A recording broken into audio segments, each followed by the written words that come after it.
Opra tal-ħnina importanti hija li naħfru l-ħtijiet. U mhux taf xejn mulejti tingrazzja li forsi għal din il-kelma għal din l-opra tal-ħnina nolli naqra l-vuċi. Għaliex?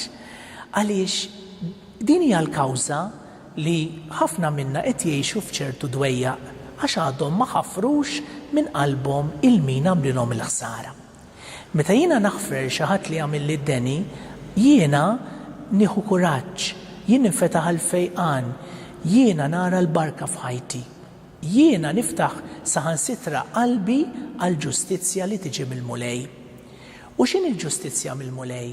Li l-persuna l-oħra issalva ruħha, li l-persuna l-oħra tikkonverti hemm tassew inkun ħadd ġustizzja. Għalhekk ejjew niftakru fil-kelma ta' Ġesu, jekk xi ħadd seħetni, imbierku, jekk xi ħadd tagħmilli d-deni, nagħmillu l-ġid. U fuq kollox, jekk xi ħadd lili għamilli ħafna ħsara, nitlob għalih. Għax meta qed nitlob għalih u għaliha qed inġib fuq u fuqha il-mħabba tal-mulej.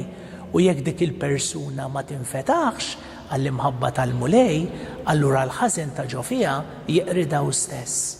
Għalhekk kuraġġ ħbieb, ejjew imbierku l-min jisħetna, nitolbu għal min jagħmlilna d-deni. Personalment rajta taħdem f'ħajti din it-talba tal-missierna.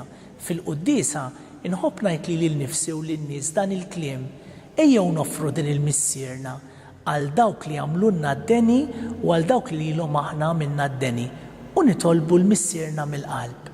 Mela, jekk xi ħadd tagħmillek id-deni, ieqaf issa stess, itlob għalih it-talba tal-missierna u tara x'paċi tħoss.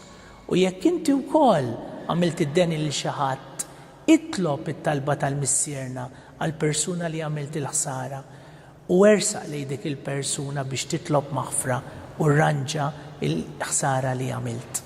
Il-mulej jagħtikom islim.